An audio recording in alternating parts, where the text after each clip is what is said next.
हाडं ठिसूळ होण्यामध्ये दोन प्रकार असतात, एक ऑस्टिओपेनिया आणि एक ऑस्टिओपोरोसिस. ऑस्टिओपेनिया म्हणजे हाडं ठिसूळ होण्याचं एक माइल्ड प्रकारचा तो डिसीज आहे की जिथे हाडं ठिसूळ तर आहेत पण ती फार क्रिटिकल लेवलला नाही.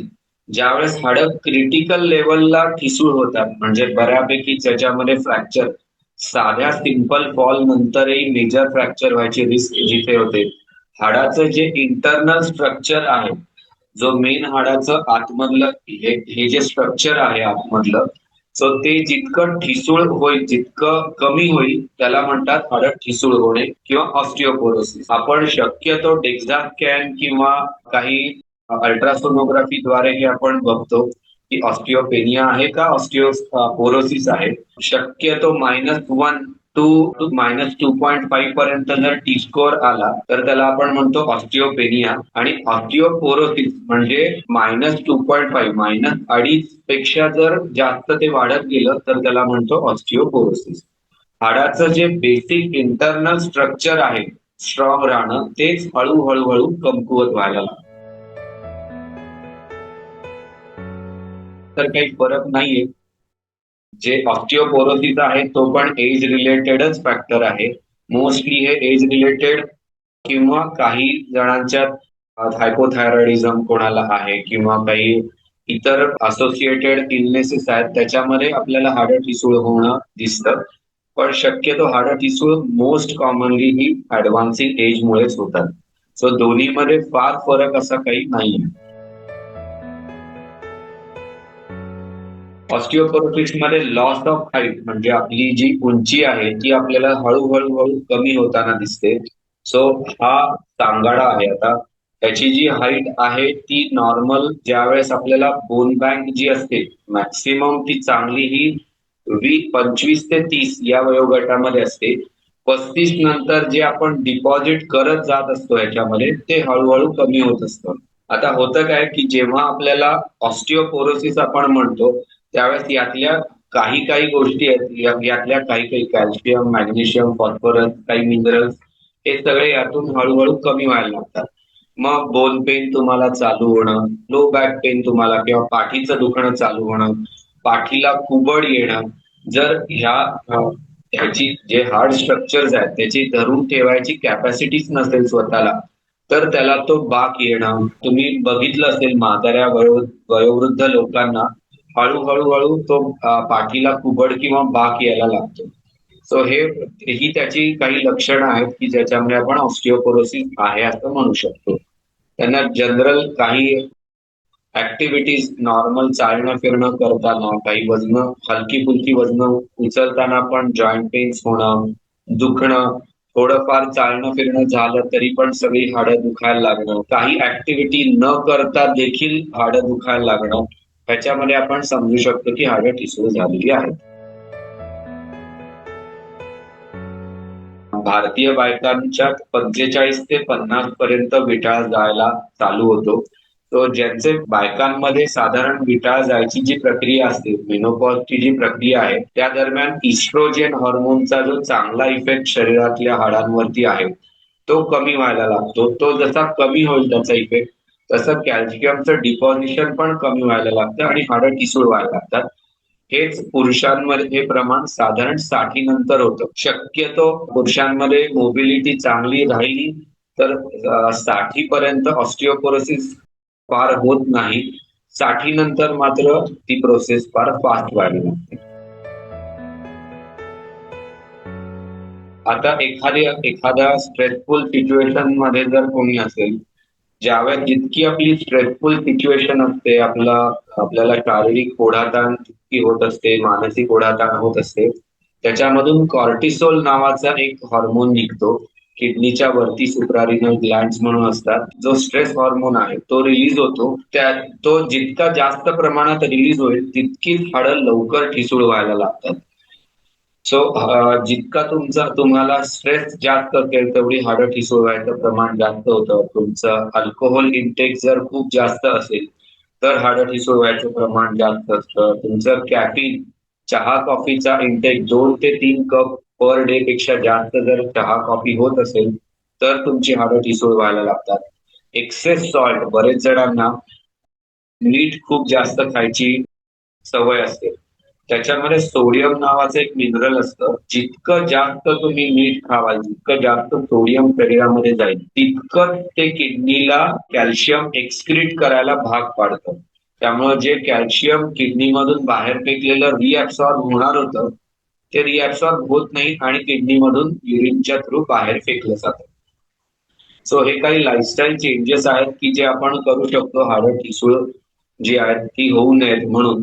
आणि हे आपण पहिल्यापासूनच काही एक्सरसाइजेस, डायटरी हॅबिट्स आणि मोबिलिटी, जसं मी तुम्हाला म्हणालो की तुम्हाला काही ना काही हालचाल करणं गरजेचं आहे. इम्पॅक्ट एक्सरसाइजेस म्हणजे वॉकिंग म्हणा, जॉगिंग, जम्पिंग, या काही गोष्टी आहेत की जिथं तुम्हाला वेट बेअरिंग एक्सरसाइजेस, वजन म्हणजे आपलं स्वतःचं भार देऊन तुम्ही चालणं फार जास्त गरजेचं आहे. जितका स्वतःचा भार देऊन चालणं वाढवाल, तेवढं ऑस्टिओपोरोसिसची रिस्क ही कमी होऊन जाते. जसं मी म्हणालो, अल्कोहोलचं इंटेक कमी करायचं, कॅफीनचं इंटेक रेस्ट्रिक्टेड ठेवायचं. कॅफीन म्हणजे चहा, कॉफीचं प्रमाण कमी ठेवायचं. मीठ कमी प्रमाणात, योग्य त्या प्रमाणात खायचं. बाकी तुम्हाला सनलाईट एक्सपोजर, म्हणजे आता तुम्हाला हाडं जर मजबूत ठेवायची असतील तर त्यासाठी calcium, magnesium, phosphorus, calcium absorb होण्यासाठी योग्य त्या प्रमाणात व्हिटॅमिन D3, आणि आता जे नवीन आलंय ते व्हिटॅमिन K2 पण आहे. सो व्हिटॅमिन D3 तुम्हाला योग्य त्या प्रमाणात पाहिजे. तुम्हाला योग्य व्हिटॅमिन D3 लेवल गाठायच्या असतील तर तुम्हाला शरीराला सूर्यप्रकाश लागणं गरजेचं आहे. अनफॉर्च्युनेटली आपल्या सिडेंटरी लाईफस्टाईल आणि बंदिस्त ठिकाणी आपण जर काम करत असू, जिथं आपल्याला इनफ सूर्यप्रकाश, पुरेसा सूर्यप्रकाश मिळत नाहीये, त्यावेळेस आपल्याला व्हिटॅमिन D3 ची डेफिशियन्सी होऊ शकते. व्हिटॅमिन D3 डेफिशियन्सी जर झाली तर तुम्हाला कॅल्शियमचं जे आतड्यामधून ऍब्सॉर्प्शन होणं आहे, आतड्यामधून रक्तवाहिन्यांमध्ये जाणं आणि किडनीमधून बाहेर फेकलं जाणारं रिअब्सॉर्ब होणं, या दोन्ही गोष्टी डॅमेज होतात. त्यामुळे कॅल्शियम इनफ हाडामध्ये पोहोचत नाही. जर व्हिटॅमिन D3 चांगलं ठेवलं तर कॅल्शियम डेफिनेटली चांगलं पोहोचेलच. तुम्हाला कॅल्शियम जर इनफ क्वांटिटीमध्ये घ्यायचं असेल तर दररोज सकाळ संध्याकाळ दूध अख्खा एक ग्लास भरून पिऊ शकता. तुम्ही नॉनव्हेज खात असाल तर त्याच्यामध्ये चिकन, मीठ किंवा उकडलेली अंडी खाऊ शकता. सोयाबीन खाऊ शकता, व्हेज जर सोर्सेस तुम्हाला बघायचे असतील तर. चीज खाऊ शकता. डेअरी प्रॉडक्ट्स आहेत, योगर्ट्स आहेत, त्याच्यामधून तुम्हाला बऱ्यापैकी कॅल्शियम चांगल्या प्रमाणात मिळतं. पोटॅशियम आणि फॉस्फरस जर तुम्हाला चांगल्या प्रमाणात घ्यायचं असेल तर केळी किंवा बदाम वगैरे ड्रायफ्रुट्स आहेत ते तुम्हाला योग्य त्या प्रमाणात खाणं गरजेचं आहे. व्हिटॅमिन K2 जर योग्य प्रमाणात हवं असेल तर हिरव्या पालेभाज्या खाणं तितकंच गरजेचं आहे. व्हिटॅमिन K2 ह्याचा रोल असा आहे की जे आपल्या व्हिटॅमिन D3 न कॅल्शियम तर आतड्यातून रक्तवाहिन्यांमध्ये नेलं, पण ते रक्तवाहिन्यांमध्ये डिपॉझिट होऊ नये यासाठी आणि तिथून ते हाडामध्येच डिपॉझिट व्हावं यासाठी व्हिटॅमिन K2 तुम्हाला गरजेचं असतं. तर इनफ व्हिटॅमिन K2 पण तुम्हाला घेणं गरजेचं आहे. तुम्ही डाळी, उसळी, मोड आलेल्या उसळी वगैरे खाऊ शकता, जेणेकरून हे सगळे जे डायटरी डेफिशियन्सीज आहेत त्या भरून निघतात. तुम्हाला इनफ क्वांटिटीमध्ये प्रोटीन्स पण घ्यायला पाहिजेत, कारण प्रोटीन्स पण हा one of the major factor आहे तुमच्या टिश्यूज तयार होण्याचा. ऑस्टिओपोरोसिसची रिस्क ही शक्यतो म्हाताऱ्या लोकांमध्येच जास्त असते. जसं मी म्हणालो, विटाळ गेलेल्या बायका आणि 60 नंतरचे पुरुष यांच्यामध्ये सगळ्याच गोष्टी डिप्लिटिंग म्हणजे कमी कमी कमी होत जात असतात. सो अशाच लोकांमध्ये आपल्याला डायटरी काही चेंजेस म्हणजे काही सवयी, आपल्या आहारातल्या काही सवयी बदल, त्या सवयींमध्ये काही बदल करून आपण त्या गोष्टी अचीव्ह करू शकतो. शक्यतो तरुणांमध्ये किंवा लहान मुलांमध्ये ज्यांची मोबिलिटी चांगली आहे, हालचाल चांगली आहे आणि खाणं चांगलं आहे, त्यांच्यामध्ये हाडं ठिसूळ व्हायचं प्रमाण फार कमी असतं. जसं मी म्हणालो की वेट बेअरिंग एक्सरसाइजेस, जिथं आपल्या शरीराचं वजन पूर्ण भार आपला म्हणजे हाडावरतीच जाईल, असे एक्सरसाइजेस करणं गरजेचं आहे. लोकांचा बरेच वेळा प्रश्न असतो की स्विमिंग हा सर्वोत्तम व्यायाम नाहीये का, जिथे सर्वांगीण व्यायाम होतो स्विमिंग मध्ये. स्विमिंग हा डेफिनेटली सर्वोत्तम व्यायाम आहे. पण जर तुम्हाला हाडं ठिसूळ व्हायची थांबवायचं असेल तर तुम्हाला इम्पॅक्ट एक्सरसाइजेस करणं गरजेचं आहे. इम्पॅक्ट म्हणजे जिथं चालताना आपलं वजन पडतंय, मग चालणं असो, जम्पिंग असो, उड्या मारणं असो, जॉगिंग असो, अशामध्ये किंवा वजन उचलण्याचे काही व्यायाम आहेत त्याच्यामध्ये हाडं बळकट व्हायचं प्रमाण हे फार चांगलं. जे लोक डान्सिंग वगैरे पण करतात, सो डान्सिंग हा पण तसा चांगला व्यायामाचा प्रकार आहे की ज्याच्यामध्ये तुमची हाडं बळकट राहू शकतात.